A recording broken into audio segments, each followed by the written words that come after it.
Now, James, speaking of vulnerability. It's funny. They're funny. Now, why after all this time is that giving you such pleasure and amusement?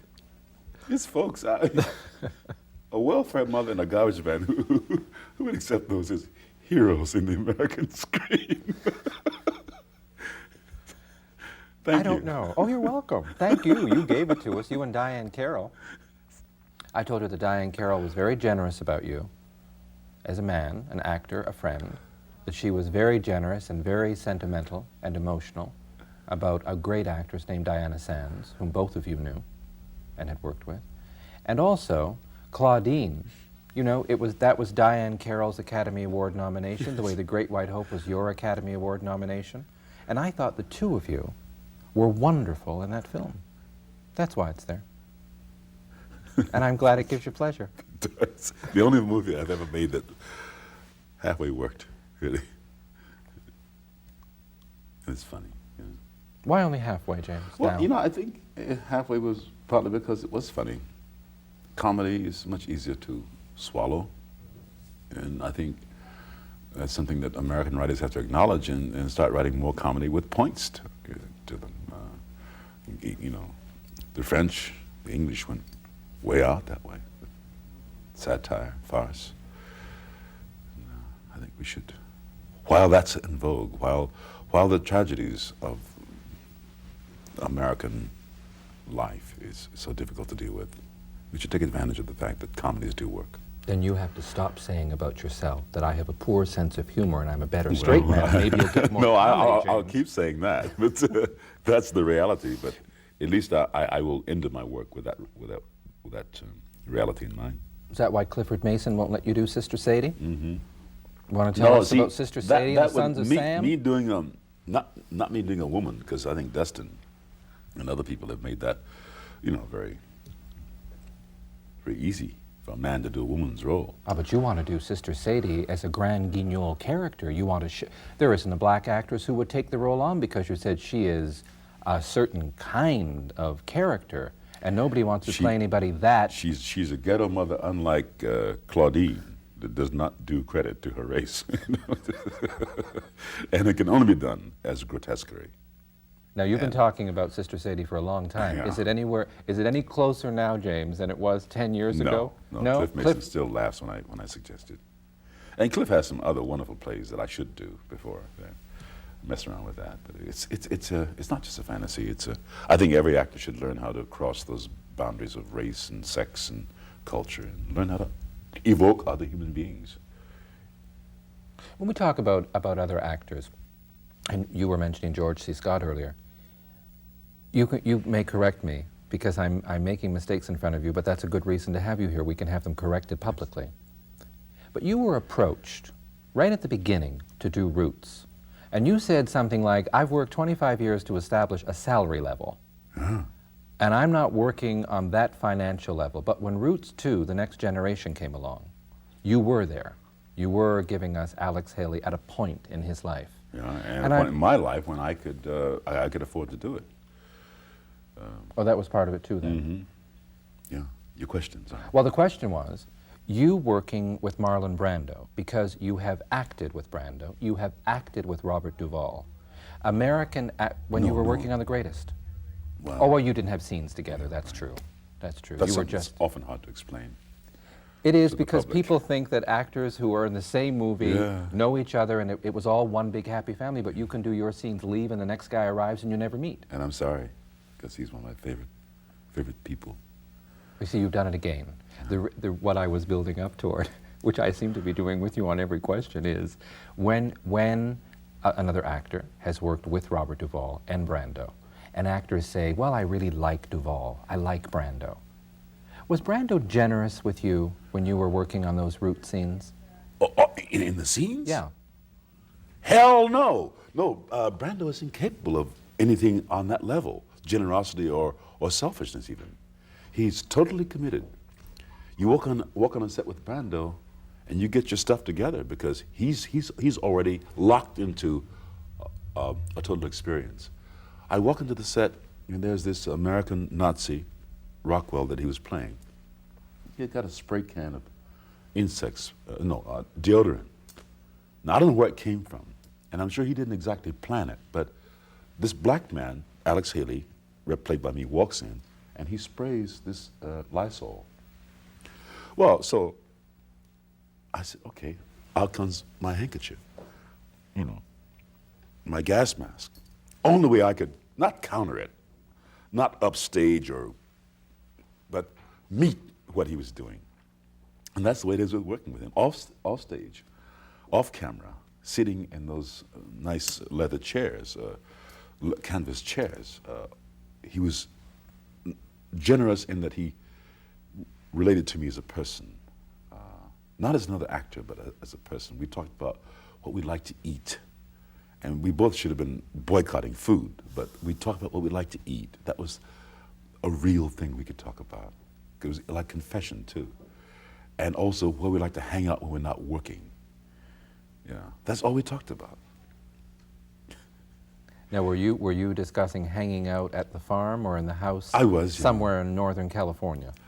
At that time, in the country, yeah. Northern California, Northern New York.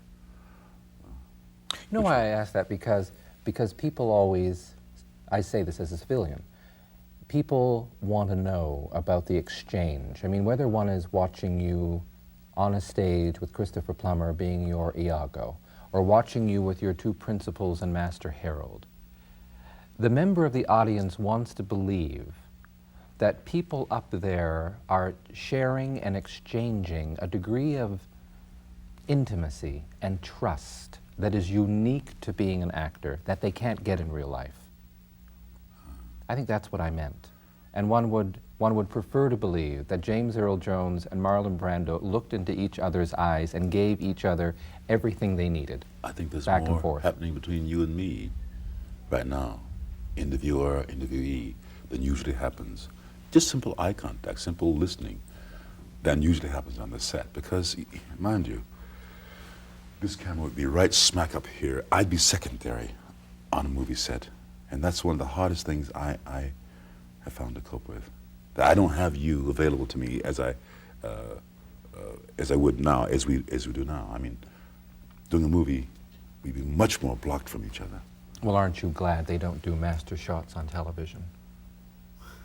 Yeah. I'm only kidding, I'm only kidding. I'd be very nervous otherwise. More nervous. On that, we will take a break. Okay. Be right back with James Earl Jones.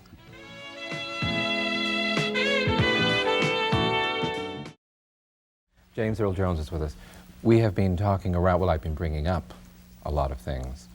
I said to you during the commercial break, I want to be honest as I look into your face and your eyes, that I had this feeling that you weren't prepared to be interviewed by me, and I wasn't sure if you were unhappy, uncomfortable, and it was a sensation of literally looking into someone and realizing that you were listening. And I just want you to know what a pleasure it is for me to sit across from somebody who's listening. I'm not uncomfortable, I'm just unprepared. That's simply that. It's that's not right. a bad feeling. You weren't supposed to come in prepared with my life. I was supposed to sit down prepared with yours, James. When we were talking about people and movies, and I remember during that 66 to 68 period of a year plus on Broadway when The Great White Hope was the theatrical phenomenon it was, and you were the star person you were, and not forgetting for a moment that you were the same man and actor who had been in the background on Phil Silver's Sergeant Bilko show saying, if you're not going to do something worthwhile, move along and avoid the pitfalls of Hollywood and television. But all of that success, including doing the movie and having the Academy Award nomination, and your reaction to how people came to you like you were the solution to the problem, and you thought, if people are reacting in such a crazy way toward me, is there craziness in me? And off you went to the Primal Scream Institute for that primal therapy. And the only actor with whom I've ever discussed this before is Diane Cannon, who not only went to the Institute, but had a room prepared in her home so that she had that padded area that she could go into whenever she wanted to. And I've always been staggered by knowing that in the middle of all of this, when one thinks the actor suddenly has it all and is picking and choosing what he or she wants to do next, that you went off and sought therapy? Mm-hmm. The word scream is an unfortunate part of that title because it's not anybody can scream. As farm kids, we did it all the time. It's feeling. It's what's important, and if the feeling is strong enough that it evokes a scream, that's a byproduct. But it's the feeling. It's a feeling therapy. And yes, I had a room built in my garage where I could sound if I wanted to, and not be hampered by a social concern of making sound. How long were you actually involved in that? Just 1 year. 1 year. Mm-hmm. When you talk about the things you want to do, and I mentioned Clifford Mason's play, and one can sit here and discuss an almost 20-year investment in investigating Othello, in doing Lear, in doing the Shakespeare and the Chekhov that you have done. And you know that there are tens of millions of kids out there, and you can say there's a whole world for whom they don't want my autograph, they'd like a voice print. They want Darth Vader's voice print.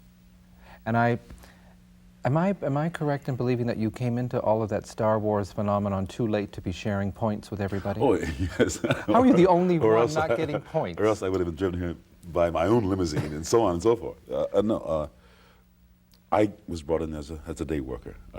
I think they went to other dark voices like Orson Welles, and for whatever reason came to me. And we did it in 2 hours one afternoon, did the voice of Darth Vader, which they paid me a few $1,000s, and no one knew what all that meant economically at that time. And I did not even want film credit, neither for the first or the second. I took the film credit on the third only because it was Darth Vader's last sound. Would you do another television series after Paris? Oh yes, I loved doing Paris. I accept that it was taken off the air because it wasn't good enough, but I loved doing it, and I would do another one. Well, there was also, James, a theory that Paris was taken off the air because it was one of the few non-violent shows about someone We worked very hard to be non-violent, but we learned that you can't just take that ingredient out and leave a vacuum. You got to replace it with something even more exciting, and I don't think anybody's found that yet. Was it As the World Turns, the soap you did, or the Edge? Was it As the World Turns? Oh, a couple of them, yeah. I was one of those, interchangeable types. A doctor who could be white or Indian or Oriental or white, black. It didn't matter.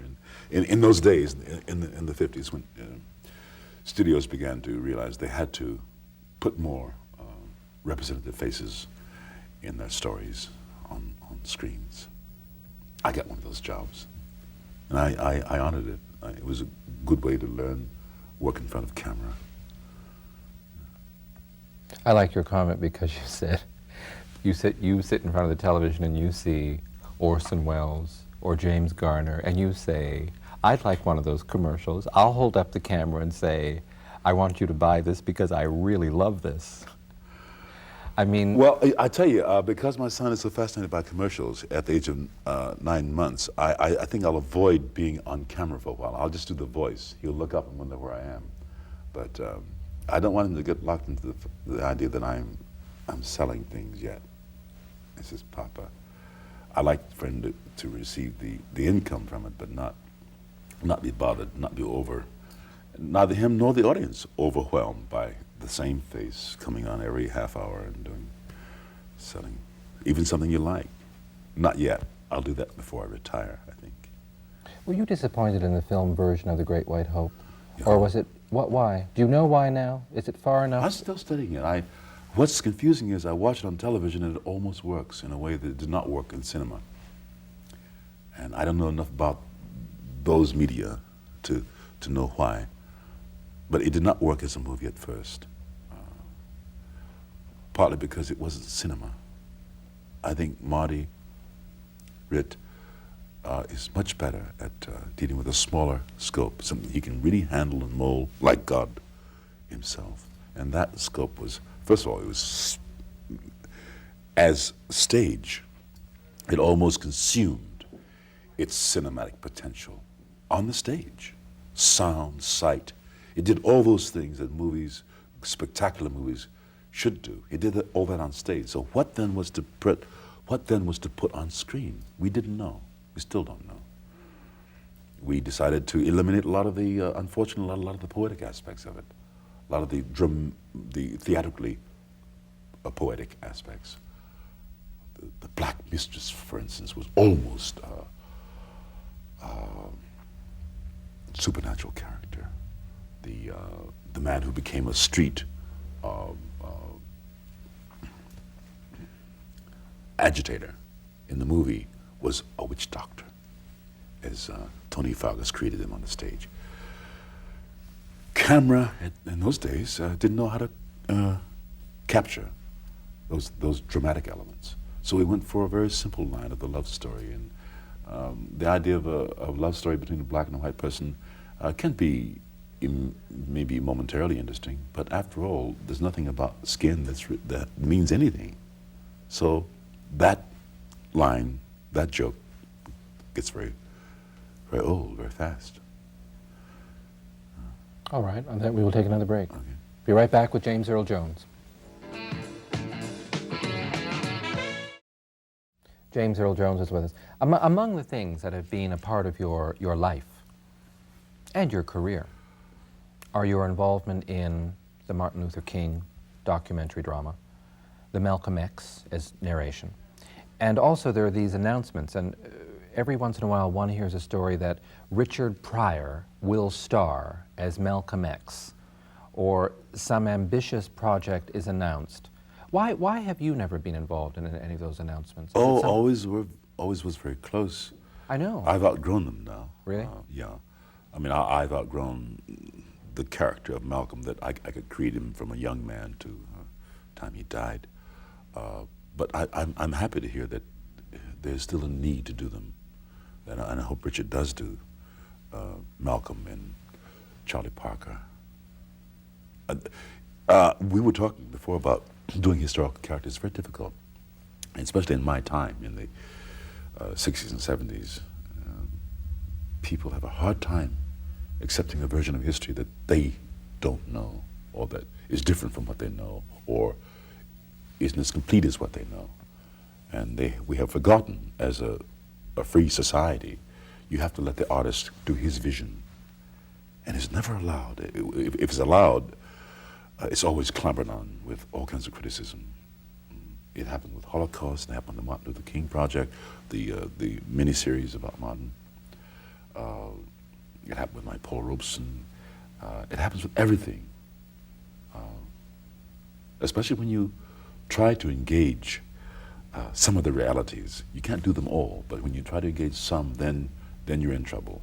If you just do a slick rendering of sort of a almost documentary style, you can get away with it. But once you try to dramatize an event that happened, then you're in trouble. It's difficult. I think it should be encouraged, though. It should be encouraged. Artists should be, whether they're painters, filmmakers, writers, should always be encouraged to address themselves to the public figures, to the historical figures. You know. But then, James, don't you think at the same time that Richard Pryor probably suffers the same kind of problem that someone like Burt Reynolds does? You offer the public a definition of yourself. If Richard Pryor can bring in $100 million in Stir Crazy, or Richard Pryor live on Sunset Strip, are they going to be there for Malcolm X? Do they want it? I mean, that's the great dilemma, isn't it, for the artist? Does the artist want it? No, we know the artist wants it. Does that entity called the public want it? Yeah, I think so. Do you? Yeah. I hope you're right. No, so do I. I've enjoyed being with you. So have I, with you. Pleasure. Thank you. You're welcome.